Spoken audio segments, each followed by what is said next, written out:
Cordial saludo, estimados docentes y estudiantes de la Universidad Minuto Dios. En este video explicaremos el aprendizaje y sus bases biológicas.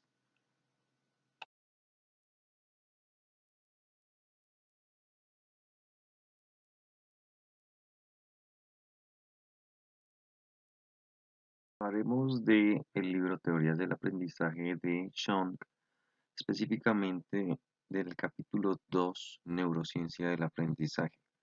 Encontraremos entonces aquí una síntesis sobre qué es el aprendizaje, cómo funciona nuestro cerebro y qué partes se usan en el proceso de aprendizaje. También sobre la organización neuronal, las estructuras del cerebro, la relación entre el aprendizaje y sus bases biológicas, de cómo se puede dar el aprendizaje en un adolescente haciendo uso de la tecnología en el contexto familiar, social o laboral, y de cómo se da el aprendizaje en un contexto educativo a nivel primario. Comencemos.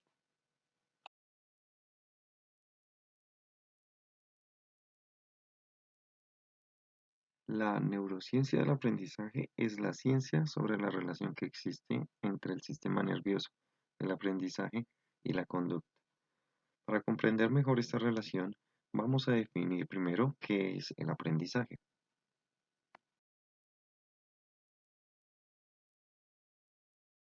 El aprendizaje es el proceso a través del cual se adquieren habilidades, conocimientos, conductas y valores. Esto como resultado del estudio, la experiencia, la instrucción, el razonamiento y la observación. O en palabras de Chong en su texto Teorías del Aprendizaje, el aprendizaje es un cambio perdurable en la conducta o en la capacidad de comportarse de cierta manera, el cual es el resultado de la práctica o de otras formas de experiencia. Es importante entonces destacar los criterios del aprendizaje. Primer criterio, el aprendizaje implica un cambio. Segundo criterio, el aprendizaje perdura a lo largo del tiempo. Y tercer criterio, el aprendizaje ocurre por medio de la experiencia. En el estudio del aprendizaje encontramos dos teorías principales sobre este, que son las teorías del condicionamiento y las teorías cognitivas. Las teorías del condicionamiento se enfocan en las conductas externas y en las consecuencias, mientras que las teorías cognitivas constituyen un enfoque del aprendizaje a nivel interno.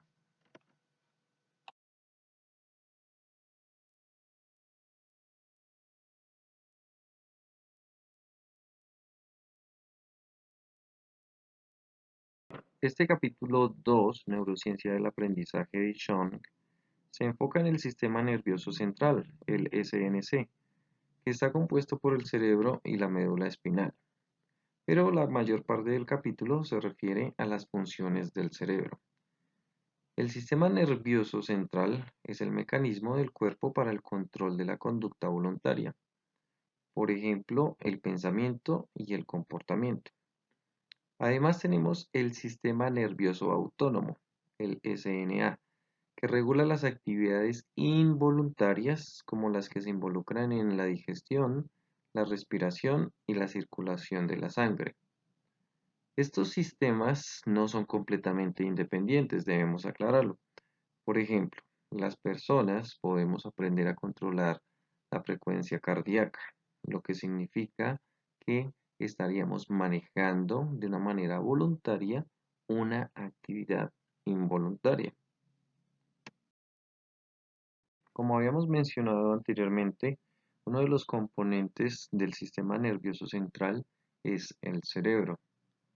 A continuación, hablaremos sobre las principales funciones de cada una de las áreas más importantes del cerebro.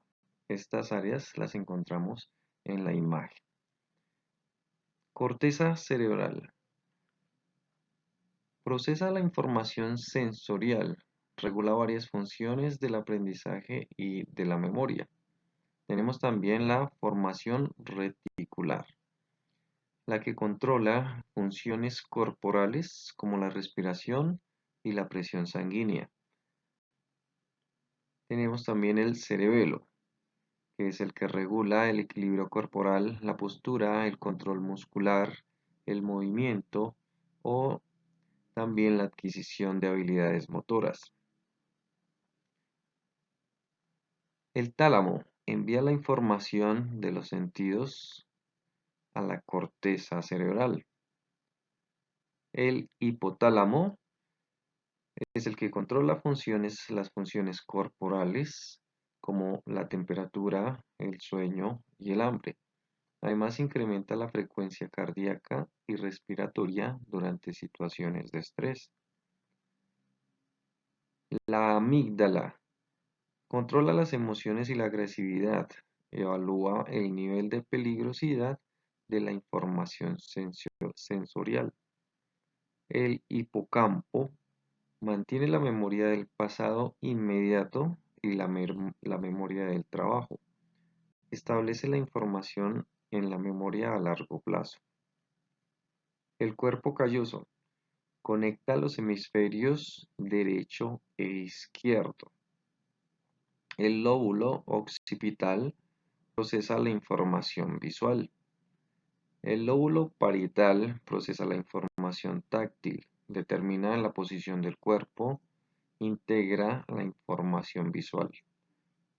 Lóbulo temporal es el encargado de procesar la información auditiva. Aunque muchas de estas funciones cerebrales están localizadas, están ubicadas dentro del cerebro, las distintas partes del cerebro participan incluso en las tareas más sencillas. Diferentes partes del cerebro hacen parte de diferentes funciones. Bueno, por lo tanto, no es razonable, no es indicado afirmar que algunas funciones del cerebro estén en una sola área.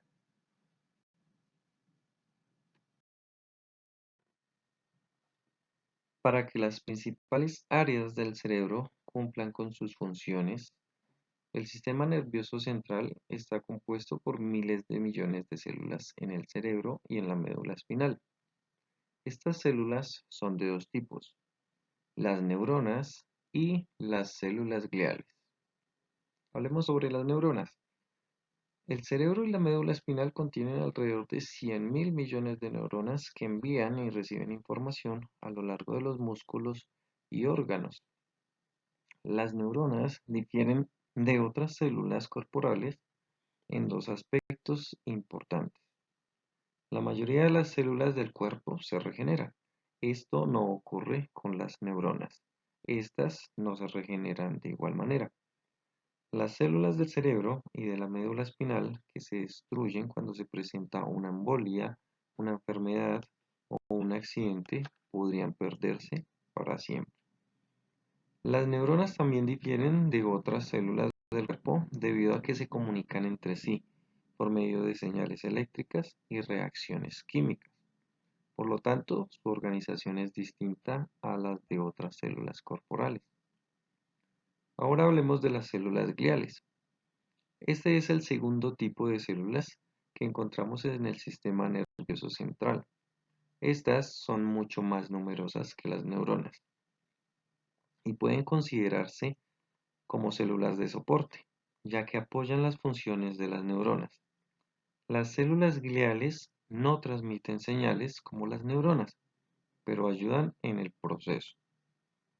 Ahora, cada neurona consta de un cuerpo celular, miles de pequeñas dendritas y un axón. Una dendrita es la prolongación de tejido que recibe información de otras células. Un axón es una trama larga de tejido que envía mensajes a otras células. La vaina de mielina rodea al axón y facilita el viaje de las señales. Cada axón termina en una estructura ramificada. Las terminales de estas estructuras ramificadas se conectan con las terminales de las dendritas y a esta conexión se le conoce como sinapsis. Desde una perspectiva neurocientífica, el aprendizaje es entonces un cambio en la receptividad de las células, provocado por las conexiones neuronales que se forman, fortalecen y conectan con otras a través del uso, según Jensen y Wolf.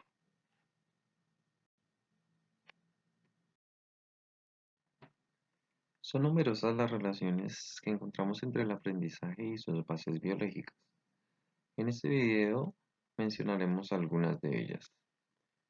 Gazzaniga, Bogen y Sperry demostraron que el lenguaje está controlado principalmente por el hemisferio izquierdo.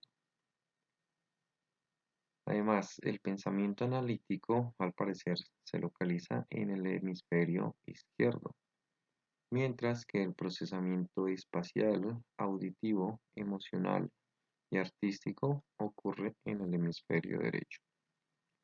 La música se procesa mejor en el hemisferio derecho, la direccionalidad también en el hemisferio derecho y el reconocimiento facial en el hemisferio izquierdo. Dos áreas principales del cerebro relacionadas con el lenguaje son el área de Broca, que desempeña un papel importante en la producción del lenguaje gramaticalmente correcto, y el área de Wernicke, localizada en el lóbulo temporal izquierdo, por debajo de la fisura lateral, y es fundamental para la selección adecuada de las palabras y para la pronunciación. También el lenguaje y la lectura requieren de la coordinación de varias áreas del cerebro. Esa coordinación ocurre mediante fibras nerviosas que conectan las áreas del lenguaje entre sí y con otras partes de la corteza cerebral en ambos lados del cerebro, según Geschwend.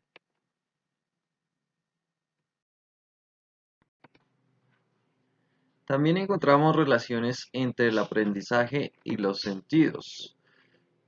Desde el sistema de procesamiento de la información en la que se incluyen los registros sensoriales, la memoria a corto plazo o de trabajo y la memoria a largo plazo.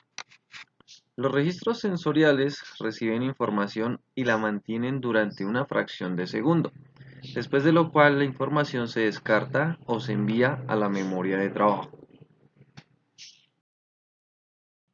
Una siguiente relación encontrada está entre el sistema de activación reticular del cerebro y la información, ya que este sistema en parte da significado a la percepción, eliminando la información que sea trivial y enfocándose en la importante.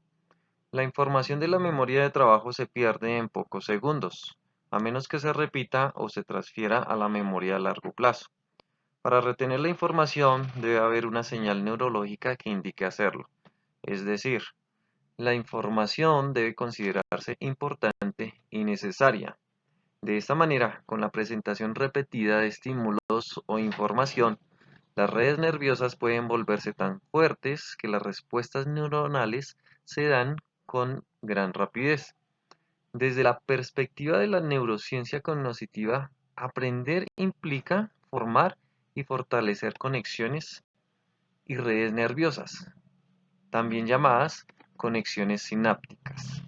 Además, las principales partes del cerebro involucradas en la memoria y en el procesamiento de la información son la corteza y el lóbulo temporal medio. A continuación les comparto un ejemplo de cómo se puede dar el aprendizaje en un adolescente o un adulto haciendo uso de la tecnología en un contexto familiar y escolar. Haciendo uso de una aplicación indicada en clase, los estudiantes en casa amplían su vocabulario en el aprendizaje de un segundo idioma a partir de un tema determinado. El profesor de inglés, Mr. Bird, plantea dentro de los objetivos de la clase que los estudiantes usen el vocabulario previo que han reconocido al elaborar glosarios a partir del tema practicado con la aplicación, el cual coincide con el tema de una historia que lee primero el docente y que en un segundo momento leen los estudiantes. Después de lo anterior, Se les solicita que escriban una síntesis del relato en inglés, lo que lleva a necesitar reactivar los saberes explicados en clases anteriores. Aquí podemos entonces identificar cómo con la presentación repetida de estímulos o de información formamos y fortalecemos conexiones y redes nerviosas, las llamadas también conexiones sinápticas. Esta formación y fortalecimiento de conexiones y redes nerviosas nos lleva a la consolidación del aprendizaje, es decir, a la adquisición y el uso del lenguaje como actividad coordinada. Las personas escuchan hablar a otras y leen textos. Piensan en lo que escucharon y en lo que leyeron, y entonces componen oraciones para escribir o para hablar. Esta actividad coordinada implica que el desarrollo del lenguaje podría beneficiarse de una instrucción que coordine estas funciones, es decir, de experiencias que involucren la visión, la audición, el habla y el pensamiento. Todos estos factores, además de la organización, el repaso y la elaboración, ayudan al cerebro a establecer una estructura para el aprendizaje y lo asisten en la consolidación de las conexiones nerviosas en la memoria. Recomendamos a los maestros incorporar todas estas ideas presentadas de diversas maneras en el video. Muchas gracias por su atención.